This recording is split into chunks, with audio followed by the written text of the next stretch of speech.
Next tweet. Now the French. Let's pause. French General Yakovleff. The US asks us for help and wants us to share the cost of their fiascos.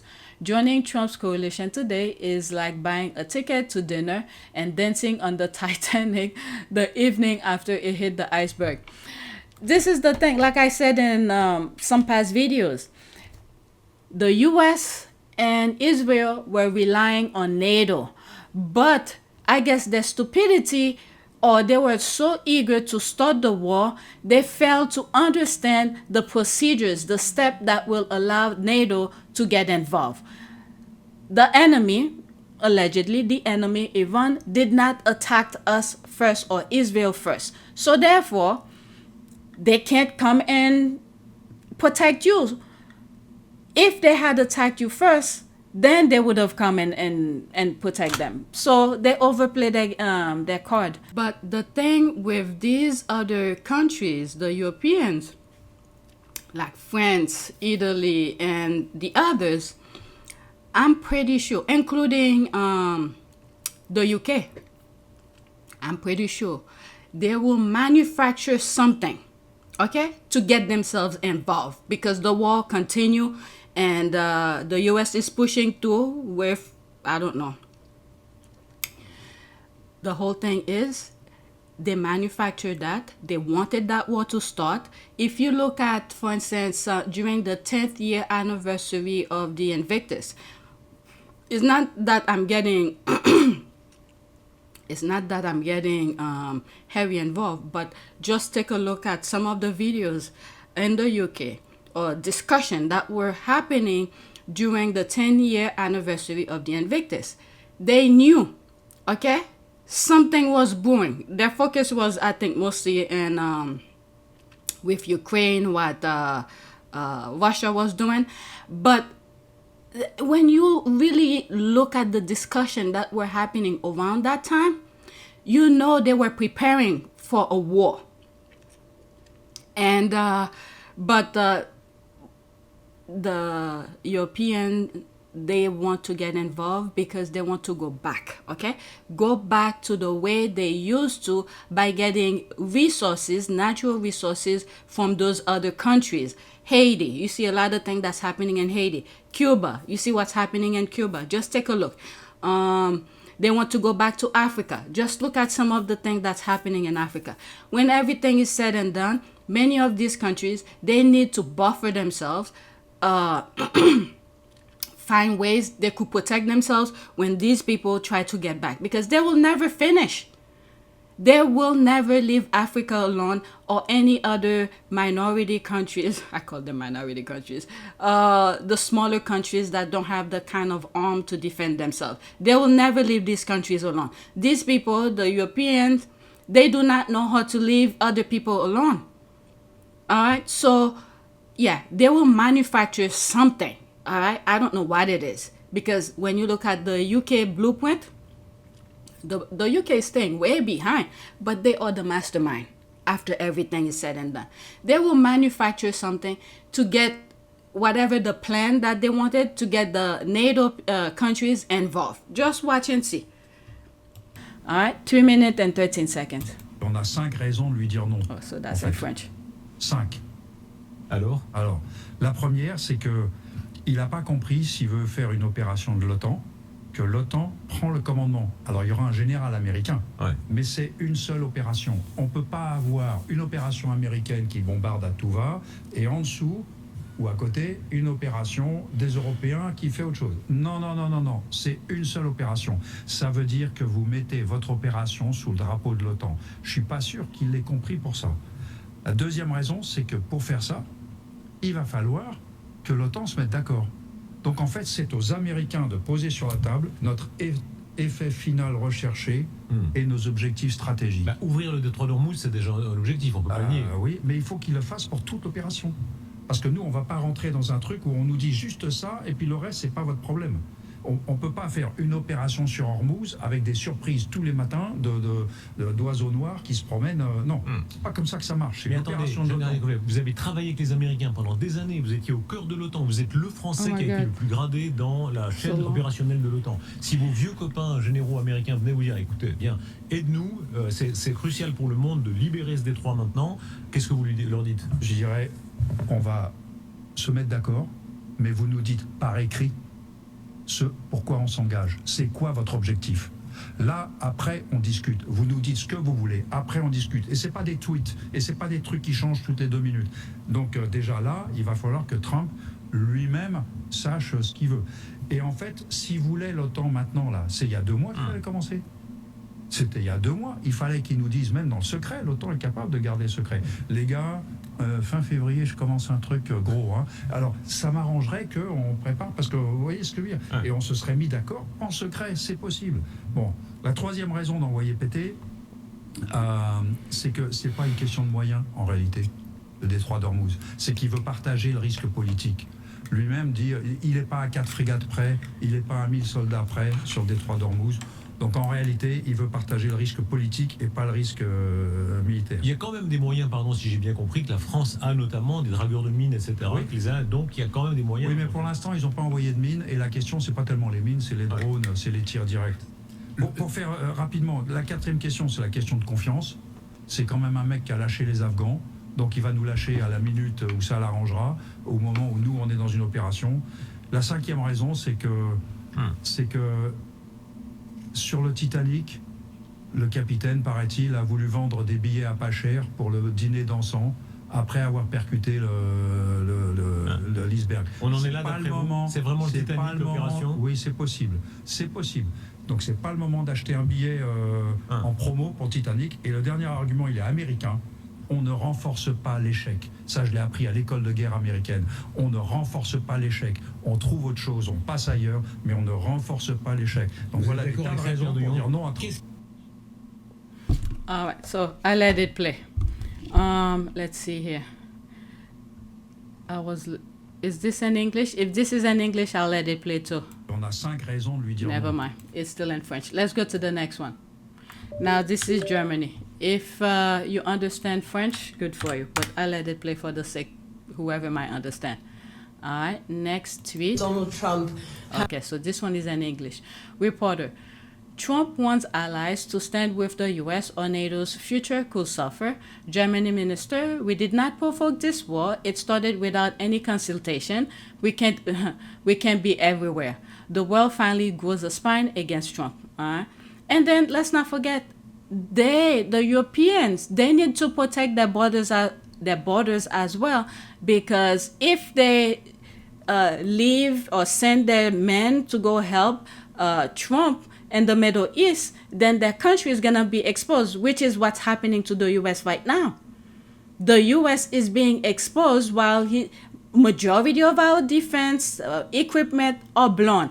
Even before the war started, there were things that were being blown somewhere in Florida or something. I posted on my community board way before the war started.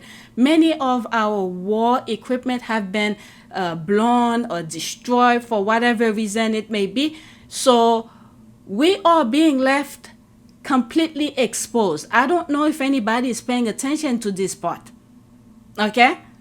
So these countries, they can't send their men over there when, Iran did not attack any of their members. It's the U.S. who felt so confident of itself and decided to attack. And Israel had nothing to lose, with the exception of their settlement, I guess, and some people. But they wanted that war all along. So, and also many of those European countries, they're just playing a role, for the public. Hey, they're not for the war. We don't have the kind of reason to join the war. But deep inside, they want to join, all right, because they have special interests in many different parts of the world. So the war will allow them to pillage or take aggressive measure to go take. All right, the key thing is to take without any rules and regulation. There's a lot going on. whatever. Let's listen to this. Donald Trump has warned allies, essentially, if they don't stand by the US's side, then NATO's future could be very bad. How do you understand that? How close are we to NATO falling apart? I think we are not very close to that, not at all. I mean, we have a situation which we did not provoke, which we don't cause at all. This war started without any consultations before. We have a big responsibility, a very important responsibility for the eastern flank and the high north, as I mentioned earlier, and we stay committed to that, but we can't be anywhere on the world, and we can't be at every place to support a war which we didn't start. So it is about to find ways to solve the situation diplomatically, and this is what we are stay committed and being helpful at any time. Donald Trump has the other thing that could possibly be happening, they're probably going to make Trump do all the bidding for Israel, okay, destroy whatever, go against American, and then once they're done with him, and then they'll put the vice president. Let's go to the next one. I didn't go in the comment. It's different countries responding. So this is Denmark now. Denmark's prime minister, quote, "We managed to stand firmly because of our friends in Europe and partners outside, especially you, Mark Carney. We have faced totally unacceptable pressure from the US and the US president." All right, 45 seconds. I am very grateful, I have to say this, for all the help we have received in the Kingdom of Denmark, Greenland and Denmark. We have had a totally unacceptable pressure from US and the US president. It has been very difficult for the people in Greenland to experience this. And one of the reasons why we have been able to stand firmly on very common values, that you have to respect sovereign states, that you have to respect a people's right for self-determination, is because of our good friends in the Nordic countries, in Europe, but also with partners outside, especially you, Mark. So from the bottom of my heart, thank you for that. I am very grateful. People need to pay attention. In the US, yes, you need to pay attention in your homeland and things that's going on outside of the world. I mean, you don't need to pay to the T in full details, but at least have an idea how our partners around the globe is shaping the future and how it affects you. So when it's time for you to vote, it could affect, I don't know if any American, well, a good portion of American are learning. African American know this, but I don't know the MAGAs if they're getting it. I don't know. What did they expect when they were sending all the migrants over there? And the freaking stupidity of all stupidity in the US is that those farmers who knew they needed the immigrants to help them, and they knew that Trump was going to send the immigrants back home, they still vote for it. That's the most stupidest thing I ever seen in my life. And they were one of the first group to be affected by Trump's decision. All right, so there's this. He is a dangerous, delinquent idiot. Trump has started a war in one of the world's most historically volatile tinderboxes, and James O'Brien thinks Britain should stay out of it. Yeah, even though, yes, every other country should stay out of it. And I'm from the US.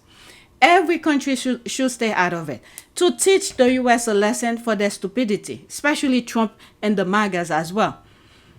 But knowing what I know many of the other countries, the NATO's allies, they were waiting. But they were waiting to get involved. The only reason they can't really get involved is because Israel and the US started first. It will not look good on them.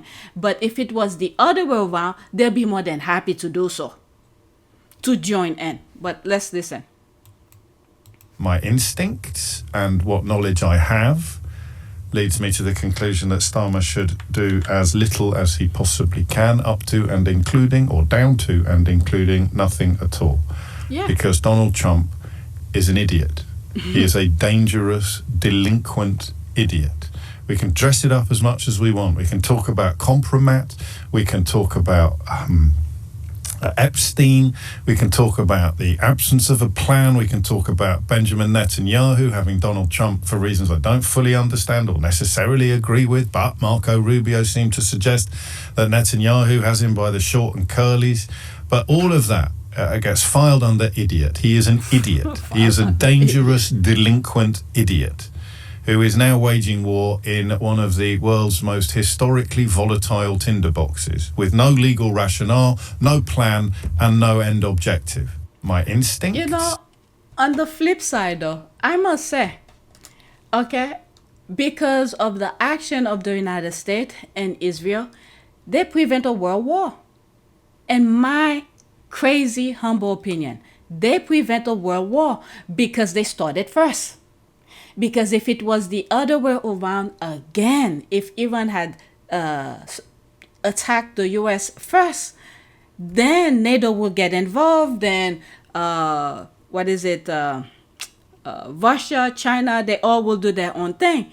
But keeping it confined like this between Iran and the U.S. and Israel, it prevents a world war. Just think of it that way. Alright, so that's that. Let's leave it alone. Next tweet. I think there's a lot of comment below, but let's leave that alone. Next one. There's this. The countries of Algeria, Bangladesh, Brunei, Iran, Iraq, Kuwait, Lebanon, Libya, Malaysia, Pakistan, Saudi Arabia, Syria, and Yemen now ban Israel passport holders from entering their country, their territory. From what I'm seeing, they're doing good. 13 countries worldwide now ban Israel passport holders from entering their territory. All right, proud to be among these countries. More countries should follow suit. Yeah, I think so too. One thing I have to add to this, just look what's happening in the US. Okay? Next tweet. The UAE introduces strict laws to prevent foreign investors from withdrawing their capital and leaving Dubai. These measures reportedly ensure freezing bank accounts and imposing restriction on money transfers and capital movement. Some analysis warn that Dubai may struggle to regain its previous status even after the war ends. So that reminds me, there was this young black TikToker I came across who was talking about, was it UAE may not become part, whatever they were selling to the world that Dubai was it Dubai or UAE? Let's leave that alone. You are a liar, and there is no law in the world that forces anyone to withdraw their money, but you are part of a team funded by Britain to attack the UAE. Who told you it's fake? Go see the variety for yourself, and if everything is normal, then come talk. Let's leave that alone. Whenever I share something with you, please do further investigation. Sometime when I stay more onto the tweet, I will share my opinion, and whatever crazy thought or opinion I decide to share with you, majority of the time I go on Google and search and do it right in front of you. Alright, next tweet. Breaking. Qatar condemned Israel attack on Iranian gas facility. The same facility shared with Qatar. Israel bombed Iran's South Pars gas field, the world's largest, Qatar's partner in energy. This is not just an attack on Iran. This is an attack on Qatar economy, on global energy, on everyone who needs gas. Qatar just made it official. We condemn this. The Gulf is shifting.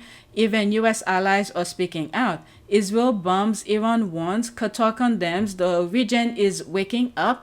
The attack was meant to hurt Iran. It ended up uniting the neighborhood. The message is clear. The empire's friends are not as loyal as they seem. Yeah, just what I was just saying.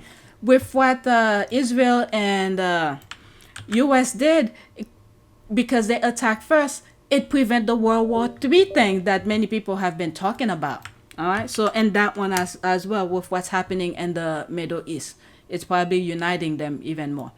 Okay, this one is 3 minutes. This guy has made over 30 videos covering different topics since the war began. He has been 100% accurate in each and every video. Watch him in his latest video explaining how he knows without a doubt Netanyahu is dead. All right, 3 minutes. After the video I made yesterday that's already over 5 million views, a lot of you had the question, How do I know that he was put in a medically induced coma before flying to Germany? Well, let me tell you. What you're watching behind me are the flight details of the wing of Zion, the aircraft for Bibi Netanyahu. But watch this. So the aircraft takes off from Tel Aviv. There we go, takes off. And then does this for about 4 hours.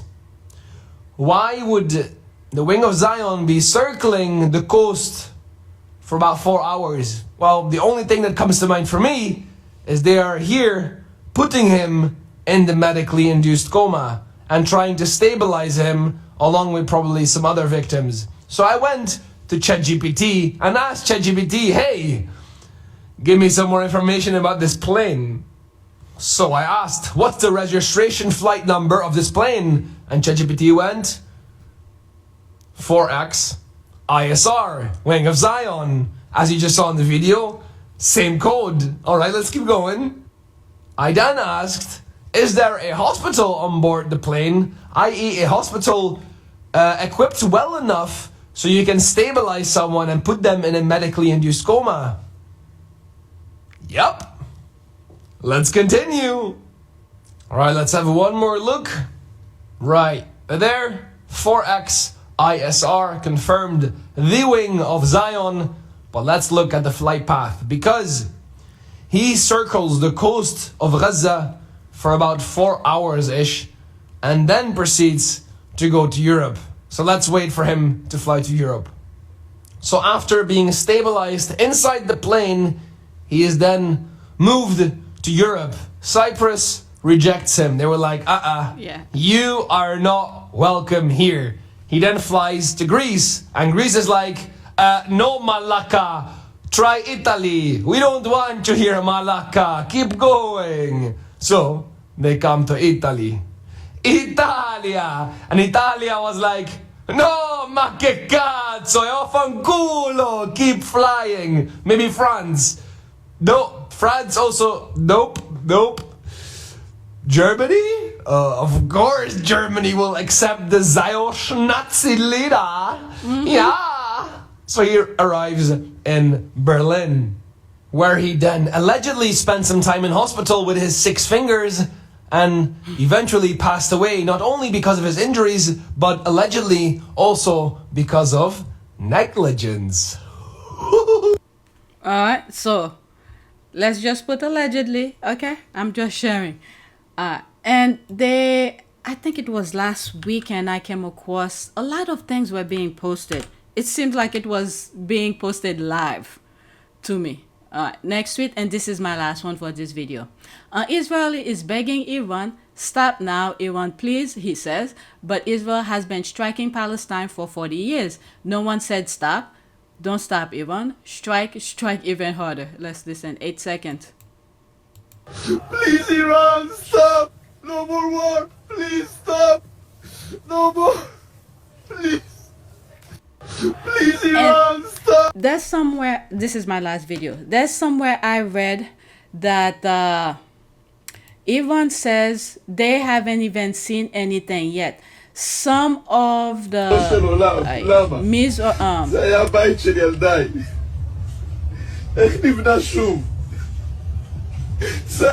okay, some of the missile that Iran is using was like 2005 version that they're using, not even the latest missile.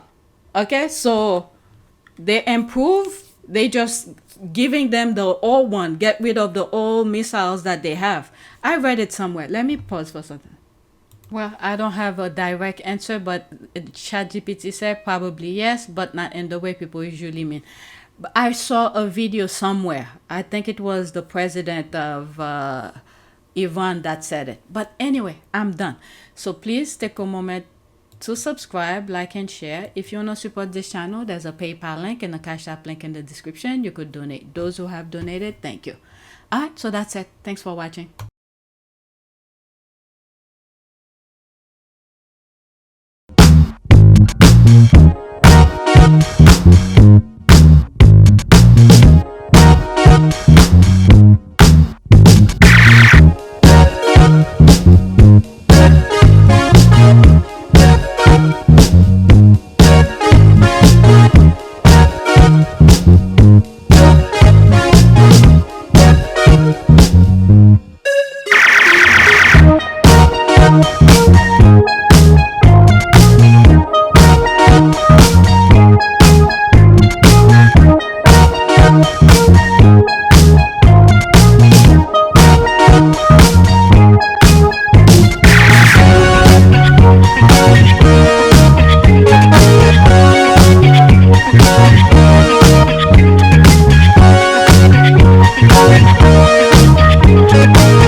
It is a great privilege to be with all of you today.